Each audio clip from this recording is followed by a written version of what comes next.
estava em Rio Negrinho um ano antes, trabalhei no Marta Tavares, e lá naquela turma também, eu tinha ali um número expressivo de alunos que também não estavam alfabetizados. Isso, assim, me causou, assim, um incômodo muito grande, eu iniciando na docência, né, até que o que ocorreu, eu comecei a estudar, sempre fui muito envolvida em cotação de histórias, leitura e tal, e a área da linguagem é a área que sempre me despertou um conhecimento. Quando eu me mudei, né, pedi transferência para a Escola Garibaldina, eu já participava de um curso a nível federal chamado Alfabetização Baseada em Ciência, que é, assim, um grande movimento dos melhores cérebros, eu digo assim, que nós temos na educação brasileira, Dr. Capovilla, doutora Cardoso Martins, sobre linguagem. E eles falam justamente isso aí para ti, como é que nós estamos criando todo ano uma geração de ou analfabetos funcionais ou tão maus leitores que eles usam a leitura apenas para o básico, apenas para né, o mínimo que é necessário. Eu comecei a estudar. Então, esse programa, daí veio a pandemia, né? Ele se transformou online, eu continuei estudando online e chamava Alfabetizar Baseado em Ciência. Um movimento que surgiu nos Estados Unidos, na Inglaterra, na Islândia, né? Em que os países que são destaques na educação utilizam o que é melhor produzido pela ciência para a gente alfabetizar. É baseado até num grande estudo que englobou 100 mil estudos científicos pelo mundo todo para responder duas perguntas: como a criança aprende e como o professor deve ensinar. A partir daí foi para a parte B, eu continuei sendo selecionado, né, ali online, lembra da pandemia, né? Daí chegou na parte C, em que eu tinha que escrever, redigir, elaborar dois projetos. Um projeto de formação para professores da minha rede municipal e um projeto de intervenção na minha escola. Então, o projeto de intervenção foi totalmente aplicado. A gente, lá na escola, nós demos o nome de Pontes de Saber, né? Porque a gente gostou do nome. E um mascotinho, um serelepe, que por coincidência subia muito na árvore lá, então ficou o desenho do serelepe com lápis, né? O plano de formação não foi realizado, na rede não teve interesse. E a partir dali a gente fez a elaboração dos projetos, estudamos muito, foi revisado. E dentro, olha, eu não me lembro, mas foi um número muito, passou de dezenas lá, de milhar, né, de números de inscritos, projetos.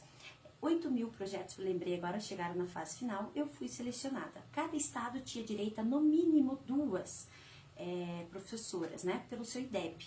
Como Santa Catarina, em relação aos outros estados, ele está, assim, relativamente bom, né. Só fomos eu e a professora Cláudia do Rio do Sul para Portugal. Ficamos lá estudando quase 60 dias. Foi maravilhoso o projeto, né? Estudamos na Universidade do Porto, na parte da tarde. Na parte da manhã, nós íamos no Instituto Politécnico de Saúde com a doutora Ana Sucena fazer a parte prática, que seria o quê? Ver como eles fazem as intervenções nas escolas, ver como é trabalhada a fonética com as crianças, imagens também clínicas. Nós íamos nos laboratórios clínicos ver como o cérebro é reciclado quando a criança aprende a ler, sabe? Foi um trabalho maravilhoso, né? Quando nós voltamos, nós tínhamos que aplicar na nossa escola o que aconteceu ano passado e já está ocorrendo de novo na nossa escola Garibaldina. Professora, vamos voltar um pouquinho ali. As informações, elas são muito legais. As perguntas que a gente tem que fazer um programa da 1 da tarde até às 5, para poder esmiuçar toda essa questão do seu conhecimento. E é um assunto, eu disse, para mim é muito caro, gosto desse assunto e gosto que seja divulgado, nós precisamos divulgar isso para as pessoas. Mas eu quero que a professora possa informar para o nosso pai, aqui, para o nosso aluno, o que é essa questão do analfabeto funcional. Eu sei que o Cortez vai bater nesse muito bom. Eu quero que você pegue para explicar essas diferenças para as pessoas, porque às vezes a gente pensa que é alfabetizado, mas a gente não é alfabetizado. Eu quero cobrar da autoridade porque não teve interesse na rede de fazer a formação dos professores. Eu acho que isso aí precisa. Não é o caso da minha convidada aqui, mas é a cobrança nossa da imprensa. Isso da imprensa, no caso, precisa ser feito para que essas coisas aconteçam dentro do município. E agora lembrei a palavra, não tem ninguém que não existe hoje, talvez hoje em dia, algum tipo de técnica que não possa ser aplicado no ser humano aí, para que você possa dominar ele ou possa dar uma forma de conhecimento para ele. A palavra é técnica, por isso que eu bati um pouco. Eu sou uma pessoa sempre Cortez como das técnicas, mas não é isso, é aquilo que acaba, como eu fui um leitor, e é bem interessante, sabe, professor Tete, eu li muito nessa minha vida, mas no início da minha leitura, depois eu entendi que eu era um leitor, um analfabeto, né? Eu era leitor, mas não... Compreendia. Isso mesmo. Interessantíssimo isso. Eu levei anos para condensar tudo aquele treino lá que estava dentro do cachola, né? Explicando para o pai, é um termo muito técnico. Pai, vou explicar para o senhor, mãezinha, você que tem criança com 4, 5, 6, 7 aninhos. Pai, seu filho começou a ir na pré-escola, 4 aninhos, 5 aninhos. Ocorre no cérebro dele, no parte do lado esquerdo do pai, uma área chamada área visual, que foi descoberta por um cientista chamado Stanislau Dehaene. Ele começa a reciclar essa parte. Nós não temos uma parte do cérebro, pai, ainda adaptado geneticamente para reconhecer letras. É uma tecnologia. O ser humano tem 30, 40 mil anos de existência e o alfabeto só tem 4 mil anos, né? Da forma como a gente conhece o nosso sistema de escrita alfabética. Então, a sua criança começou a ir na pré-escola, paizinho, então ele está começando o processo de alfabetização. Não é no primeiro ano, Forteschi. Os países que estão dando certo, Estados Unidos, Inglaterra, Estônia, Finlândia, Dinamarca, começa a 4 anos. Não estamos falando aqui de pegar a criança e fazer ela escrever no lápis lá, babebi, babebi, babebi. Não, por favor. Estamos falando em desenvolver uma coisa antes da escrita, que se chama consciência fonológica, que é a criança ouvir os sons e saber reconhecer naquela letra que tem vários sons. Por exemplo, a letra A na nossa língua portuguesa é um fonema, um som que tem 4 sons. Você tem o A de amor, tem o A de árvore, que é mais agudo, e tem o A de Ana, né? Então nós temos, essa mesma letra representa 3 sons. E a gente aprende a ensinar os alunos de forma muito lúdica, na brincadeira, na oralidade. Além disso, a criança tem que ter consciência da sílaba, consciência de rima, que com o mesmo som no final se escreve com as mesmas letras. A criança tem que entender que em uma frase tem várias palavras para elas não escrever tudo juntinho lá no 4º ano. Temos que treinar toda a fonética da criança para que ela identifique sons muito parecidos, como p e b, que é o B e o P, né? E assim a gente vai trabalhando. Então, paizinho, tá lá na escola. A criança entrou no mundo letrado, se o pai ainda, a gente tem muita falta social, né, dos pais trabalharem de todo, não ter o hábito da leitura e tal, então a criança vai chegar atrasada. Os estudos mostram que criança que manuseia livro, que lê historinha, que o papai canta com ela, que a mamãe canta cantiga, essa criança já tem um repertório já de consciência fonológica. Chegamos daí, no 1º ano, a professora começa a ensinar o que a gente chama de decodificação, que é a relação da letra e do som. Aqui no Brasil nós ainda temos muitos professores Forteschi que ensinam na ordem do alfabeto. Isso é um pecado, é um crime, na verdade, alguém devia... tem que ser sancionado uma lei para proibir isso. Por quê? Na ordem do alfabeto, na língua portuguesa já vem o B, né? Tem o A e daí já o B. O B é um som plosivo, que a gente chama que é um som que tem que fechar muito a boca, e a boquinha da criança com 5, 6 aninhos ainda é muito molinha. Às vezes está faltando dentinho, né? Porque estão perdendo dente, estão trocando. Então acaba que a criança não consegue ouvir, distinguir esses sons. Principalmente se na educação infantil a professora ali no pré-2 ela não tem esse conhecimento. E é o que acontece muito, infelizmente. Os dados apontam aí que as crianças estão chegando sem nenhuma das competências pré-leitoras, que é o quê? Consciência fonológica, nível fonêmico. O que é nível fonêmico é a criança saber que na palavra osso tem 3 sonzinhos. O, s, o. Não precisa escrever, mas ela identificar, ela é treinada para identificar através de brincadeiras. A criança conhecer a forma das letras e a escrita, para que lado a criança escreve. Isso é muito importante para nós evitarmos crianças disléxicas. Nós temos que fazer um rastreio na pré-escola com testes pedagógicos para ver se a criança está reciclando essa parte do cérebro específica, a parte esquerda, né? Então, há vários modelos, sabe, Forteschi? Continuou no 1º ano, pai. A professora vai ensinar a juntar os sons, a formar as sílabas, a formar as palavras. Terminou no 1º ano, eu ouço muita professora falar assim, meus alunos estão alfabetizados. Quase aliso meu cabelo, Forteschi. Porque ao final do 1º ano, a criança só vai estar alfabetizado, pai, preste atenção nisso, pai e mãezinha que está em casa, somente se ele ler. Qual que é o objetivo da alfabetização, Forteschi? Ler com compreensão. Nós temos muita criança que está como você vê, lê, termina de ler, você pergunta, e aí, Joãozinho, o que você leu? Ele te olha assim e fala, não sei, prof. Ele leu, ele decodificou o M e o A, ma, o L e A, lá, mas quando você pede para ele juntar os sons, ele fala tão lento que não aciona parte do cérebro da compreensão.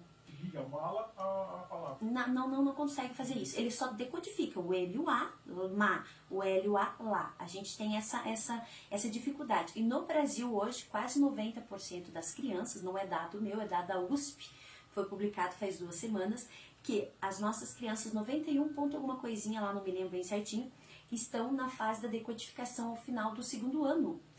Quando a criança, a professora trabalhou o primeiro ano lá, maravilhoso, né? Ensinou as crianças todas as relações letra-som do alfabeto, sons irregulares, sabe? O nha, o iá. Daí quando chega no segundo ano, nós precisamos trabalhar a fluência. O que é a fluência? É a criança bater o olho na palavra e rapidamente identificar o que significa aquela palavra. É uma parte específica do cérebro que a gente chama de automaticidade. E ela vê, por exemplo, que é M-A-L-A é mala, não é mola, não é mila, não é, entende? É com precisão. E com prosódia, quando ela vai ler uma frase, ela põe emoção, porque na escrita a gente não consegue pôr emoção, então a gente reproduz. E as nossas crianças, existe um índice desenvolvido no Brasil para a língua portuguesa, que as crianças ao final do primeiro ano deveriam terminar lendo 60 palavras por minuto. 60. Se for feito um trabalho de consciência fonológica nas crianças. Então, com esse objetivo de evitar os analfabetos, as crianças que leem somente, que decodificam e não estão avançando, é que a gente começou esse projeto na Escola Garibaldina, que envolveu todos os professores. O objetivo é a leitura com compreensão, que as crianças cheguem ao final do segundo ano, do terceiro ano, com excelência de leitura, né? E nós anteciparmos essa competência. Não vamos deixar a criança no quinto ano com problema, né? Essa é a nossa preocupação, Fortesc. Professora, são 12 horas e 27 minutos. Com tudo isso, eu acredito que um dos maiores desafios que as alfabetizadoras devem encontrar também é com relação ao primeiro contato agora das crianças, ou pode ser uma melhor, né? Vai dizer que é a nossa alfabetizadora, o professor Criati, está falando comigo aqui, já trazendo informações relevantes para nós. É com relação ao primeiro contato com a tecnologia celular. Mas essa eu vou deixar depois do intervalo. Pode ser? Pode ser, sim.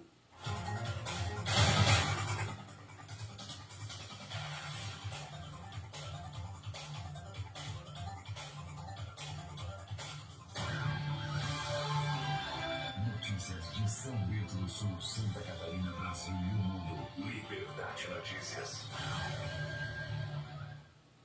Esta programação tem o apoio cultural de... Você sabe o que é saudade? Saudade é o que está fora do alcance, longe do olhar, perto do pensamento. A saudade é a dor do afastamento, é a dor de não ter, é a dor de não ver.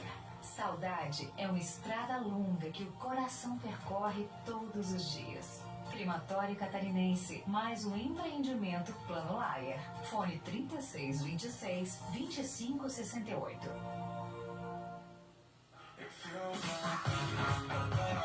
AIJ Restaurante. Aqui tudo é uma delícia. Servimos o melhor da comida caseira. Venha conferir. Todos os dias temos um cardápio especial. Buffet livre com várias opções de saladas. E delicioso marmitex. Tamanhos médio e grande. Peça pelo Disque Entrega 47 99641 1323. Estamos localizados na ASP, Estrada Rio Negro, número 100, Centro de São Bento do Sul. Siga no Instagram, AJ Restaurante.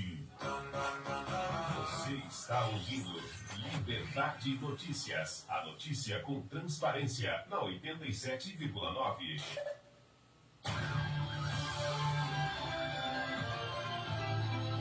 Você está ouvindo Liberdade Notícias.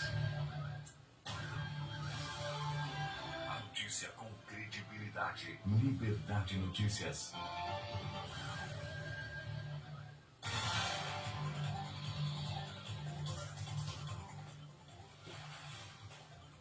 12 horas e 30 minutos, você ligou o rádio agora, você está ouvindo Liberdade Notícias na apresentação aqui de Valmir Fortes. Hoje eu estou entrevistando a professora Criati Rodrigues, ela é da Escola Municipal Garibaldina Silveira Fuginária. Ela está falando para nós sobre os projetos, sobre o projeto Pontes do Saber. Ela já explicou para nós como surgiu a ideia, já está falando para você aí, e está contando para mim também aqui da importância o pai observar também o seu filho na sala de aula e, claro, né, dessa nova técnica inovadora que tem para alfabetizar essas crianças. Participou por aqui também, boa tarde, quem participou por aqui, só deixa eu pegar um nome aqui, foi a Bruna Aniles, né, ela que trabalha lá com a professora, estamos maravilhosos, estamos na escuta, a colega de trabalho da professora Bruna. Manda um abraço, estamos ao vivo. Um forte abraço, então para o pessoal lá da Garibaldina Silveira Fujinaga, que estão na audiência. Muito obrigado. O pessoal da educação sempre nos dá tem essa gentileza, nos dá essa audiência. Isso que eles sabem que eu gosto mesmo da educação. O Sueli está por aqui, é o seguinte, boa tarde, Fortes, sempre na escuta, valeu, Sueli. O nosso amigo aqui, o Jurandir, mandou tem que bater uma foto nova desse pitbull. Mandou amanhã, falamos sobre esse pitbull, pode ter certeza. Então, muito obrigado. E o pessoal que está na live lá participando, como eu deixei a live mais perto da professora, não estou conseguindo ver, né? Está longe.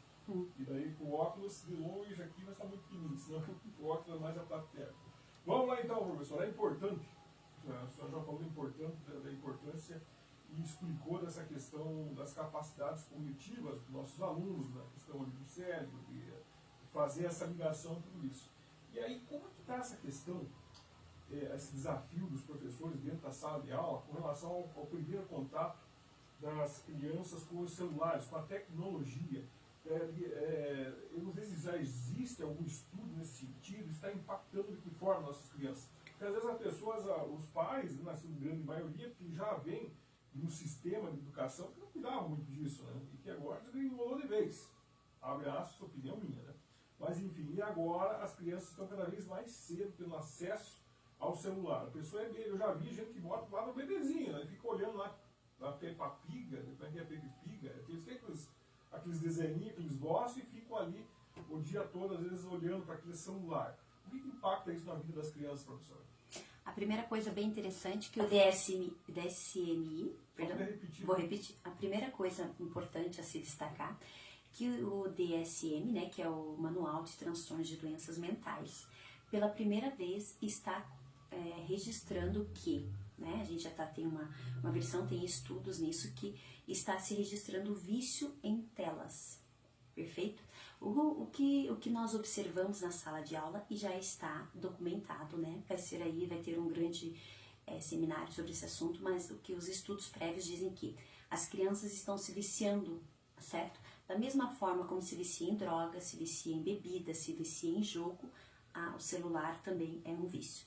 E uma coisa, sabe, Fortes, que a gente ouve muitas professoras mais antigas que estão lá 20, 25 anos falando, elas dizem assim, meu Deus, essas crianças não ouvem a gente, essas crianças não sentam. E realmente, pais, se você quer que seu filho fique um estúpido, se você quer que a sua filha fique uma estúpida, dê um celular para ele sem controle. Eu não digo aqui, Fortes, que não deve ter acesso, deve. Impossível a gente evitar, impossível as crianças, hoje no mundo que vive, que é tudo tecnológico, é criança, mas pai, é 1 hora por dia, ponto. Pega aquele negócio, tranca lá, dá uns gritos em casa de vez em quando, se for necessário, põe de castigo e acabou o assunto. E eu ouço muitos pais falam assim, mas ela não fica... Mãe, a senhora que manda. Eu digo sempre assim, né? O galo de casa é sempre a mãe, né? Então é a senhora que manda. As crianças, a tela estimula exageradamente a parte visual e pouco a parte da oralidade e pouco a parte da fala. O que a gente tem é meninas com 10, 12, 11 anos, meninos com 9, 10, 11 anos, viciados em celulares e que estão com muito índice de depressão, com índice de instabilidade emocional, automutilação. Por quê? Porque a vida na internet é maravilhosa, né? Todo mundo é magro, todo mundo é rico, todo mundo viaja, todo mundo tem momento de paz, né?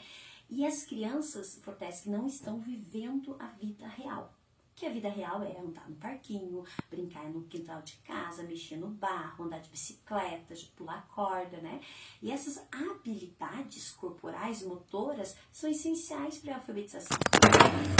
Realmente, a culpa não é das crianças, a responsabilidade é dos pais. E nós estamos vendo uma outra coisa, né? Que os países que novamente estão sendo sucesso na alfabetização, eles estão retirando telas da sala de aula. Muito interessante agora, né? Salvo engano, se eu me engano, que o nome do país é a Suécia, retornou com os livros didáticos. Ele havia retirado há uns 15 anos atrás o livro didático de papel, né? E sumiu, né? Sumiram isso e colocaram livros digitais e agora retornaram devido à necessidade. As crianças estão manuseando livros pela primeira vez e é o que precisa se acontecer. Nós temos que retirar tecnologias da sala de aula. Mas se investiu em Smart TV, se investiu em Chromebooks, muito bom, parabéns, né? Isso é importante também, né? Ter momentos em que o aluno vai lá pesquisar, em que a gente tenha a TV lá para fazer uma demonstração, mostrar uma imagem, cantar uma música com os alunos e tal. Mas a tecnologia é prejudicial para crianças. Crianças não devem ficar na escola, nem em casa, para 1, 2, 3, 4 horas na frente da tela. A criança precisa de tédio, sabe? Fortalece com aquele tédio, não ter nada que fazer, sabe? Ela precisa disso, que daí ela fica lá, fica com preguiça, fica aborrecida, daqui a pouco ela começa a inventar alguma coisa, fazer alguma bobice, fazer alguma arte. Isso que precisa, isso que vem da criatividade, o tédio. E outra coisa, gente, não tem lógica, criança de 12 anos, meninos, meninas se matando, porque a vida que está na internet, no Instagram, no TikTok, é a vida maravilhosa, né? Todo mundo é magro, rico, então, não é de verdade, pai. Que a criança precisa de você. Ela não precisa de celular, é tolice. E na questão específica da educação, investir em excesso de tecnologia em detrimento da formação dos professores vai continuar fazendo professores olhar para o aluno e não saber o que o aluno tem, e meu Deus, o que é que eu faço? Eu acho muito interessante, parece que os professores são as pessoas mais bem intencionadas, mas tem aquele ditado que de boas intenções o inferno está cheio, né? Pois é, de boas intenções. O que o professor necessita com extrema urgência é de formação. Nós precisamos saber o que o aluno precisa. E uma coisa, Fortes, que muitos dizem, as técnicas inovadoras não são. E, na verdade, é o professor saber qual competência a criança tem. Para alfabetizar ela precisa disso, disso, disso. Eu vou avaliar o Joãozinho, ele tem isso, tem isso, tem isso, mas não tem isso. Isso aqui é caso para mim, ou eu mando para um pediatra, ele está faltando vitamina, o que eu vou trabalhar, como que eu vou trabalhar. O que nos falta é formação para professores. Nós precisamos ser bem formados.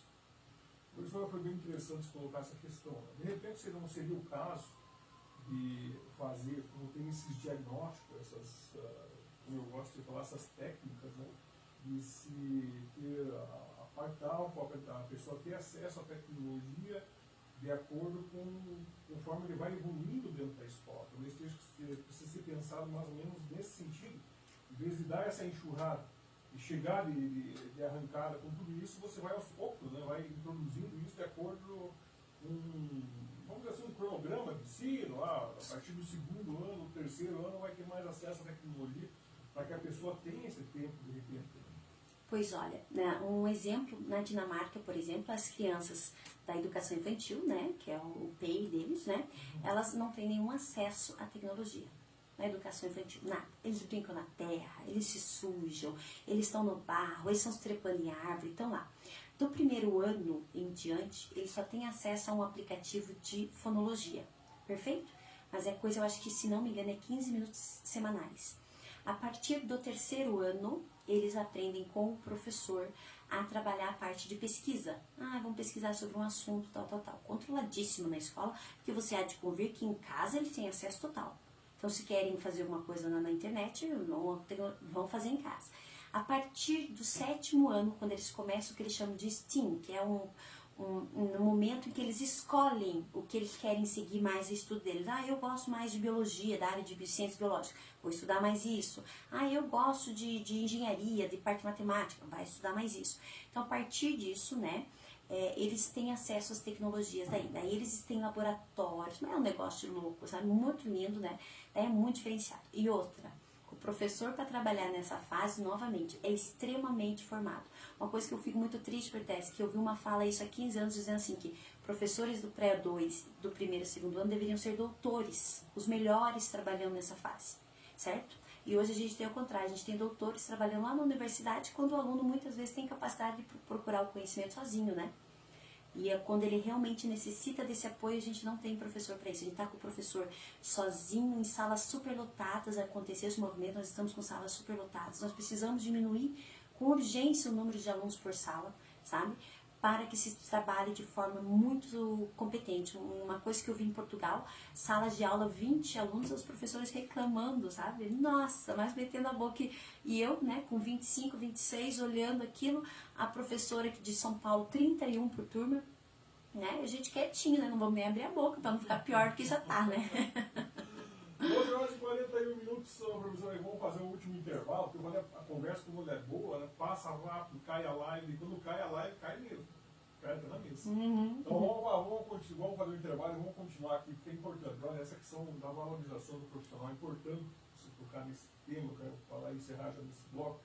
justamente porque agora, com relação àquilo que você está me ouvindo, com relação à questão do Estado, né, tem professores justamente parar e fazendo aí o seu direito à greve porque não tem valorização.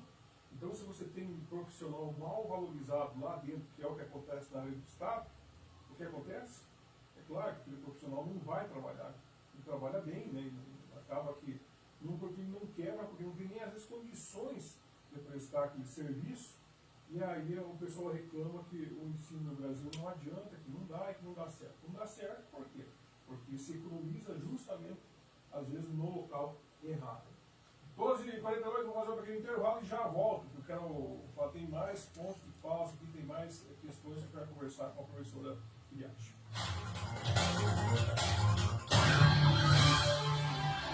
Notícias de São Bento do Sul, Santa Catarina, Brasil e o mundo. Tá fechado? Liberdade Notícias. Vou ganhar a conta, hein? Vou só na live aqui, vou colocar tranquilo. Opa!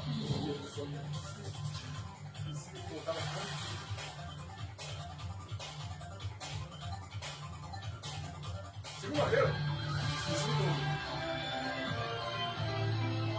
Você está ouvindo Você Liberdade colocar o ponto, não foi Notícias. dos comerciantes. Acontece, mas é só Esta não caiu, né? programação tem o apoio cultural Aqui, de... ó, pulou pra fora. Já aconteceu Ah, comigo. já me dá um surtadinho. Dá, mesmo. Já tá bom, a Na pessoa tá sexta-feira, participando, das a 12 conversa às vai 13 ser. horas, na A Liberdade repercussão FM, nossa é boa, Liberdade pessoal que tá nos ouvindo Notícias, aqui, na assim, também tá apresentação live, de Valmir Forteschi. porque as pessoas estão ouvindo. Aham. É rádio. É. Isso que é O verdade. Centro de Não lembra o seu Especialidades do programa? Hospital Sagrada Família Chega lá fora, oferece atendimento e fisioterapia. Muito A instituição conta com instalações modernas e equipamentos apropriados para efetuar o serviço e garantir um tratamento de qualidade. O atendimento ocorre no âmbito particular, de segunda a sexta-feira, das 9 às 15 horas. Para agendamentos e informações, ligue 3631-0299. Esse número também é o WhatsApp. Você está ouvindo Liberdade Notícias. A notícia com transparência na 87,9.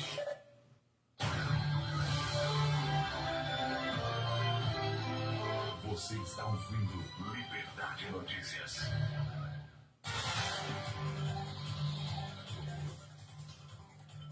Doze horas e 44 minutos, 12h44, você ligou o rádio agora, você está ouvindo Liberdade Notícias na apresentação de Valmir Forteschi. Claro, hoje eu estou entrevistando a professora Filiati Allen Rodrigues, ela que é da Escola Municipal Garibaldina, e um forte abraço lá para os colaboradores, para os professores que estão todos sintonizados, estão ouvindo aqui essa entrevista. E ela veio falar para nós sobre o projeto Pontes do Saber.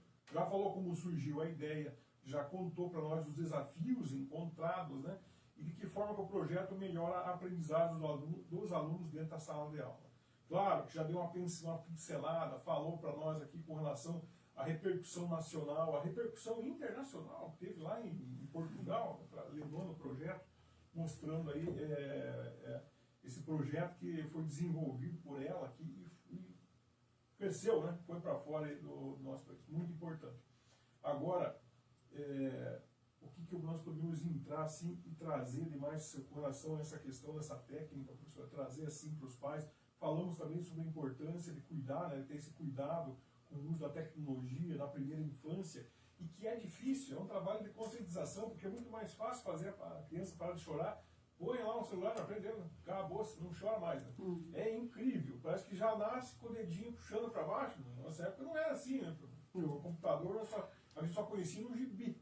E olha lá, e ainda não se pena que não tinha essas técnicas de aprendizado naquela época. Aquela leitura que nós tínhamos, se nós tivéssemos conseguido desenvolver isso, provavelmente seríamos melhor na vida. Professora Filiati.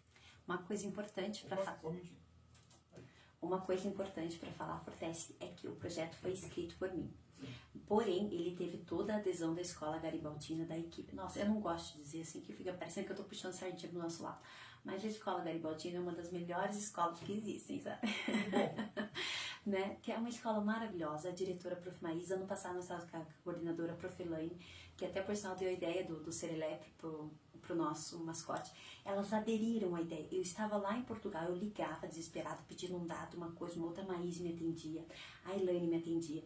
E quando a gente trouxe para a escola, os professores se prontificaram, inclusive, a ter formação fora do horário da da aula. Então, a gente veio à noite ter essas formações. Como que funcionou o projeto? Eu acho muito legal que muitos professores perguntam pra gente. Então, escrevemos lá em Portugal, com o auxílio da doutora Ana Sucena, que foi a minha orientadora lá. A doutora Ana Sucena, ela é referência internacional na língua portuguesa. Isso é muito importante dizer. Nós tivemos a orientação do que tem de melhor, sabe? Do que há mais de inteligente na área de alfabetização para a nossa língua portuguesa, tivemos auxílio. Eu escrevi lá em Portugal, foi revisado, e a Maís e a Elaine auxiliando aqui no Brasil, mandando as instruções, tal, que elas tinham que ver. Quando eu voltei com tanto material que nós não sabíamos nem o que fazer com tanta coisa. Sentamos com a Maís e sentamos com a Elaine, reescrevemos o que era possível nós fazermos, né? E desenvolvemos um núcleo de alfabetização na Garibaldina. Por que um núcleo? Porque assim, se fosse só uma coisa que a Kiriati fizesse, ou a Maís fizesse, ou a Elaine fizesse, seria uma coisa muito isolada. O núcleo, nós envolvemos toda a escola. Então, e é isso que Portugal faz, a cidade do Porto faz. Por exemplo, nós temos a professora de educação física. Nós precisamos que a professora de educação física trabalhe a parte motora da criança. Quando nós identificamos que algum aluno não tem, por exemplo, a memória de trabalho desenvolvida, que é uma parte específica da alfabetização, uma função executiva, a gente pede, prof, você pode fazer isso, e lá tá ela fazendo, comando, fazendo aquilo, uma coisa incrível, maravilhoso. Dança, oralidade, a gente precisa, né? O professor de inglês, maravilhoso, professor Anuar, nosso trabalho bilinguismo, oralidade, a criança ouvir vários sons, o cérebro de uma pessoa bilíngue é extremamente diferente de uma pessoa que só domina uma língua. Nós temos ali a professora de artes, precisamos de oralidade, professora de cantica, sabe, dessa parte fonológica. E fizemos uma parceria muito profunda com a professora Juliana do ano passado, na pré-escola. Esse ano com a professora Mina Lise, maravilhosa, a professora Carol. A prof. Mina me deixa entrar na sala dela, fizemos uma sessão. Agora toda semana a gente começa, porque nós avaliamos primeiro as crianças e depois a gente entra com as intervenções semanais, com uma fantostinha brincando. Tá até convidado, Fortesque, para ir na quinta-feira à tarde conhecer. E é maravilhoso. Nós entramos na sala, utilizamos que brincadeiras? Do material que foi nos fornecido pela Universidade do Porto. Não é o material que a Kiriati utiliza, não, é material disponibilizado pela Universidade do Porto e pelo governo federal brasileiro. A partir dessas brincadeiras, dessas intervenções, nós trabalhamos também leitura. Lá na escola tem um negócio chamado Padrinho da Leitura, em que o aluno mais velho lê para o menorzinho, e a leitura de leite, em que eles têm, já diz o nome todo, toda a autonomia para eles escolherem o que eles querem ler, como eles querem ler, e nós jogamos no chão um monte de livro em cima de tapete, as crianças estão lendo, tendo contato. Mas o prezinho lê? Claro que lê. Depois a gente entrega livros visuais, sabe, para eles vão elaborando histórias. A criança precisa estimular essa parte do cérebro tendo contato com livros. Além disso, nós aplicamos na Garibaldina, Fortesque, avaliações que são utilizadas a nível internacional 2 anos antes da nossa prefeitura começar, né? E ainda eu acho uma coisa muito interessante, que o nosso é extremamente complexo e segue a Prelo. O que é Prelo? Todas as orientações internacionais. Nós não adaptamos, nós não mudamos, nós não mexemos numa palavra, aplicamos individualmente. Esse ano foi a especialista Aline, com muito esforço, aplicou em todos os alunos, né? Aplicou o que a rede mandou e aplicou o que nós desenvolvemos para nós sabermos. A partir disso, nós estamos terminando de tabular para chegar com a prof. Ela fala, prof, fulano não está lendo por esse lado. Nós temos 2 lados de leitura, sabe? 2 rotas, como a gente chama, e a gente precisa melhorar isso, entende? É um esforço coletivo, por isso que se chama núcleo. Escolas que cada professor nada sozinho, a gente afunda tudo junto, sabe? Precisamos desse apoio. O professor se sente desesperado, Fortesque, na sala de aula com 25 alunos. Tem uma colega que mandou agora a mensagem aqui que ele fale que eu tenho 33 alunos. Tô falando, 33 alunos. Pense, Fortesque, se uma professora vai fazer um bom trabalho com 33 alunos em sala de aula. Impossível, gente. Não vamos crucificar a coitada professora. Inclusive, ainda para só fazer quero fazer aqui um parênteses, né, que acho que não algumas professoras ainda contam com o pessoal de síndrome que tem que dar esse apoio ainda. Né? As crianças de inclusão. E a inclusão, Fortesque, é muito importante dizer que ela é linda no papel. Nossa, gente, a lei é maravilhosa. Ela veio do Encontro Internacional de Salamanca, tem a lei da inclusão nacional, lindas. Pai, é maravilhosa a lei no papel. Quando nós chegamos na escola, a atendente que trabalha com a criança, auxilia a criança, ela não tem formação. Ensino médio. Sendo que uma criança com uma professora para trabalhar com uma criança autista, ela deveria ter uma especialização em autismo, você não acha? No mínimo, né? Coitados. E fazem um trabalho maravilhoso, mas a força da vontade, como eu disse, o inferno está cheio de boas intenções. Mas é a formação para essa professora. E quando eu digo formação, Fortes, não estou falando aqui de encontros em que a gente vai conversar 4 horinhas, 3 horinhas com alguém. Não, estamos falando em começar um curso bem elaborado, com início, com meio, com fim, com práticas, explicando como a professora tem que trabalhar na sala de aula, qual parte do cérebro essa criança tem, como é que é o comportamento, estereopatia, enfim. É uma coisa muito profunda, não é o que nós fazemos. E assim, professoras, que eu tenho uma colega minha que ela tem na sala de aula 2 crianças autistas e uma criança com TDAH. Impossível. Impossível.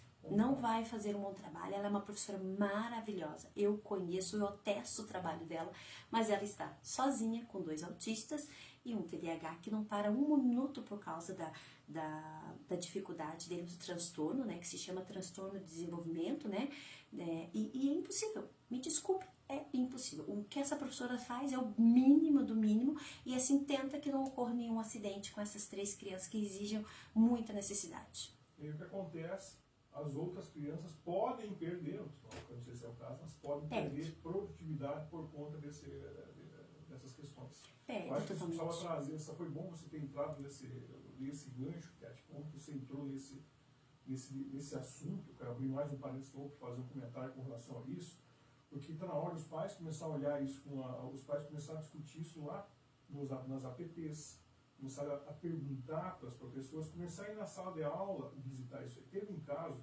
drástico que aconteceu aqui numa escola em Campo Alegre. Não vou abrir ainda porque eu quero preparar uma matéria sobre isso, se está tudo certo. E as questões legais com relação a isso aqui. Tem um menino também com essa síndrome, autismo, em grau máximo. E o que acontece? Ele fica doido lá, né? Deve ter uns 7, 8 anos de idade. Tem crises. São crises e é difícil os professores estar preparados para poder dominar isso aí. Sabe? Não é qualquer um, tem que ter um preparo, às vezes, sabe? Ou de repente, às vezes só a família consegue dominar e olha lá ainda. Veja só que coisa interessante. E esse menino ele tem o costume de ficar pelado, né? Entende? Aí imagina, ele anda pelado lá e você sabe que você tem filhos ou não? Tem 3. Quantos anos? Tem uma moça de 18, uma de 14 e um menino de 8. De 8. Mas é menino de 8, mas você sabe, menino de 8 mocinho já. Então você deixar ele pelado, tudo, você tem uma menina de 6, 7 anos lá, tem meninas que nunca viram um menino pelado. E aí como é que você vê na escola um menino correndo para baixo, para cima pelado, em cima da mesa do refeitório? Então a professora entra em parafuso, os alunos entram em parafuso, e o que eu acho engraçado, né? Agora, essa é a aspas que eu queria ver aqui, ó. De sorte, que eu não tenho filha nessa escola, né? Se eu tivesse, eu ia lá conversar com esse pai. Porque a minha filha, assim, aí eles dizem, algumas pessoas dizem, porque querem fazer banheiro unissex, e querem que todo mundo vá no mesmo banheiro, nas escolas, não sei o que lá. Pô, mas daí o aluno anda pelado dentro da escola e ninguém fala nada? Sabe, professor? É sensível. Eu não quero que você responda isso. Eu estou fazendo a pergunta para o ouvinte que está aí me ouvindo. Essa pergunta não é para ti. Essa como professora, como profissional. Você tem que seguir lá o teu cronograma, tem que seguir o que vem do Estado, que vem do município para você cumprir. Eu quero fazer a pergunta para você que é pai. Aí você diz que não pode usar o mesmo banheiro, que é uma fake news, que nunca vai acontecer, porque todo mundo tem banheiro separado. Mas eu quero dizer o seguinte, mas aí a pessoa pode andar pelado lá, balançando, fazendo o xixi nos cantos, lá por tudo, na frente de todas as meninas, e aí ninguém fala nada, neném. Ei, alguma coisa está errada, né? Vou responder. Fechando a minha asas, mas querendo bem para a professora que não quero que essa pergunta não é para ti, é para o pai que está lá. Porque isso aqui a sociedade tem que começar a rediscutir isso aqui, a analisar isso aqui para dar esse apoio para os professores. Professor, que é? Assim, vou colaborar, né? Eu acho assim que a partir do momento que a gente inclui, né? Porque é a lei da inclusão, que a gente inclui uma criança, quando a rede inclui e coloca na mão do professor, junto com outro 24 professores, sem uma sala para essa criança adaptada, sem um profissional adaptado para essa criança. Quando eu digo adaptado, é formado, com competência para essa criança. Quando eu não coloco, por exemplo, autista que não tem problema com barulho, um lugar tranquilo, quando eu não reduzo o tanto de aulas que essa criança tem, eu estou incluindo ele, não no aprendizado, eu estou pondo ele dentro da escola. E estou excluindo os outros 20 que estão na sala de aula. Isso tem um artigo muito forte sobre esse assunto, né? E eu estou excluindo. Então, o direito daqueles outros 20 de aprenderem está sendo comprovadamente prejudicado porque a professora não consegue. É culpa da criança? Não. É culpa da família? Não. É culpa da professora? Não. É culpa de quem? Do sistema, certo? Que a gente tem que... Os pais têm que bater em cima, porque os 20 que estão na sala de aula também têm direito igual que a outra criança, né? E assim, olha, mãezinha, não somos contra o seu filho vir, não é essa a questão, é direito dele. Só que ele precisa de... O que ele precisa? Aí uma criança com TDAH, primeiramente, um neuropediatra, um psicólogo, uma psicopedagoga para trabalhar para a criança, medicação. A gente tem muito problema com os pais que não dão medicação corretamente, medicação para ele não ser agressivo. Que mais? Essa criança, se ela está saindo sem roupa, né, é porque ele está surtando o Fortesc. Né? O TDAH ele tem surtos elétricos no parte direito do cérebro, em que a criança ativa o modo de sobrevivência e fuga, e a criança está extremamente nervosa, ela está pedindo socorro, certo? Essa criança não pode ter tempo integral, não pode Fortesc, ok? Ela não tem a competência emocional, a autorregulação para ficar 10 horas numa escola. Uma escola barulhenta, fechando porta, abrindo porta, amigo entrando e sala, e vamos gente, e senta a gente, e levanta a gente pro café, gente. Não tem. Entendeu? Então, o que é necessário? Que as redes de ensino parem de fazer inclusão, certo? Sem estar preparando as professoras para formação. E quando eu digo a rede, eu não estou falando exatamente daqui do município. Estou falando do MEC, estou falando do CAPES, estou falando de competências, sabe? E assim, é um problema nacional. não precisamos de formação. Novamente, formação para entender o que essa criança acontece, o que tem no cérebro dela, o que ela precisa. A professora que atende ela não pode estar atendendo com essa criança sem ter formação. Gente, isso é um pecado, sabe, Fortesc? É um crime. A criança estar sendo atendida sem uma professora que não sabe. Você acredita que tem um prefeito agora de Papo que quer tirar ainda o segundo professor da sala? Acredito. Aqui em São Bento nós também não temos segundo professor. Nós temos uma atendente de ensino médio, né? Que elas, Fortesc, eu tenho que falar, muitas delas fazem um trabalho excelente, mas muitas não. Muitas não têm, e não por falta de boa vontade, não é isso, não é isso. Primeiro, falta de estrutura, falta espaço na escola, assim, para ter uma salinha relaxante para criança autista, para criança com TDAH, falta uma fono, falta psicólogo para essa família, que é sério, gente, uma mãe que tem uma criança com TDAH, com autismo, com TDL, com vários transtornos de desenvolvimento que a gente tem atualmente, essa família precisa de um apoio, porque é exaustivo. Já um bebê normal exaustivo, imagina um que tem essa necessidade a mais. E assim, os pais têm que cobrar, os pais não têm noção, Fortesc, do poder que eles têm, sabe? Eu sempre digo, gente, se os pais se unissem a favor, sabe? Seria uma coisa incrível, sabe? É verdade. São 13 horas que eu falei, a conversa é boa, o tempo, ele passa muito rápido. Eu quero agradecer a sua presença aqui, eu também sei que você tem seus compromissos na parte da tarde, né? Não posso segurá-la muito aqui também. Quero agradecer aqui de coração a sua presença, quero deixar aqui para as suas considerações, né? E tenho certeza que esclareceu muito com relação a essa questão do projeto Pontos do Saber. Quem tiver mais curiosidade, quem quiser ter o contato, pode entrar em contato com a professora Kiriati, pode deixar seus contatos aqui e conversar com o nosso ouvinte. Bom, para encerrar, obrigado pela paciência. Eu sempre digo que dó que eu tenho quando alguém fala para mim falar sobre alfabetização, porque é um assunto que eu amo, né? Então eu vou longe. Primeiramente, quero agradecer à Escola Garibaldina, à equipe, a Diri Maísa, aos professores que estão lá, porque são eles que fazem o projeto acontecer. Quando a professora Mina pega lá o livro que a gente tem lá e está lá aplicando na sala, quando a prof. Josi está lá fazendo a avaliação de fluência, lendo com eles, pondo um padrinho de leitor, a professora Sil, né, maravilhosa, está lá dia desse, lendo, fazendo isso, fazendo aquilo, indo atrás, é isso que acontece, certo? E os pais da Escola Garibaldina Fortesc são únicos. São pais, assim, ímpares, né? É realmente singular. É uma comunidade maravilhosa, é um orgulho fazer parte de lá. Né? Eu gosto muito de trabalhar naquela escola, tenho amor por lá, minhas filhas estudaram lá, meu filho estuda lá, é a escola da minha família, né? Então, assim, é uma coisa curiosa, quase todas as professoras têm um parente naquela escola. Uma professora tem filho, a Diri tem sobrinho, todo mundo tem, isso é muito bom, porque a gente faz, além para os alunos com todo amor, a gente também faz para os nossos, né? Então esse é um diferencial muito específico, né? E assim, só é possível por causa delas. Não é a Kiriati que fez, não é a Maís que fez, não, é porque é por causa dos professores. Tem que citar a professora Rosângela e a professora Mari do ano passado, a prof. Elaine, que estavam conosco, né? E agregaram muito. A prof. Rô, maravilhosa, trabalhava com o segundo ano, estava toda hora lá no projeto, foi maravilhoso. E quem quiser conhecer, o nosso sonho quando a gente começou isso é um dia ter um modelo, né, um protocolo, como é chamada na neurociência, para que a gente possa reproduzir a nível de município, certo? Formações que a gente poderia reproduzir a nível de município, de estado, estratégia e pontos de curva, como a gente chama, para desenvolver um índice, seguindo internacionalmente. Então, o que a gente tem lá é muito diferenciado, né? Estão, sim, muito convidados, né? Vai ser um prazer receber, a Dira é maravilhosa, a equipe é maravilhosa. E também a minha família, agradecer com muito carinho, que eu fiquei tempo fora, né? A mãe tomou conta de casa, sabe? O maridão ficou sozinho com as crianças, sabe? Foi um sufoco, né? Agradecer novamente. Quando precisar, estamos aqui de maior coração. 13 horas e 2 minutos, agradeço, Kiriati, claro, para falar sobre alfabetização, pode ter certeza que vou lhe convidar sempre possível, né? Então, agradeço a você, ouvir que acompanhou por aqui. Espero que você tenha conseguido entender um pouco mais sobre a importância da alfabetização do seu filho. Veja que a professora Kiriati também nos dá uma aula, né, e nos ensina da participação. Tenho certeza que a grande maioria das escolas aqui de São Bento do Sul, os pais são muito participativos quando são convidados.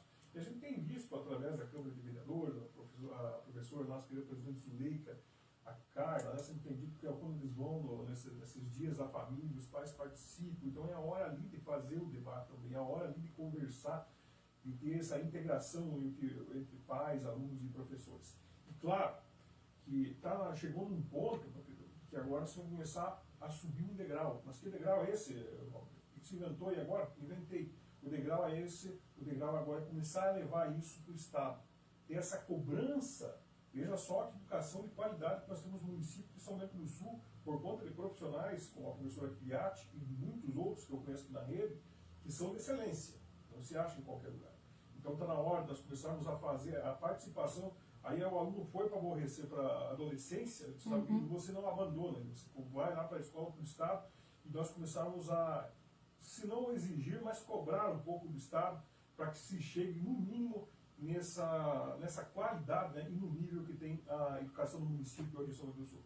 Professora Kiriati, muito obrigado, parabéns, aí, continue sempre aí nessa sua busca de formação, né, para trazer e para melhorar cada vez mais as nossas crianças.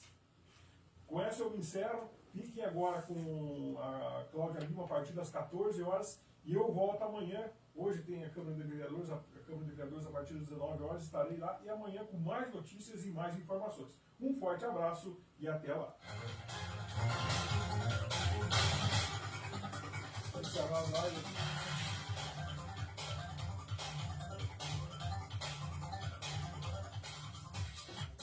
Você ouviu Liberdade Notícias. 1h05.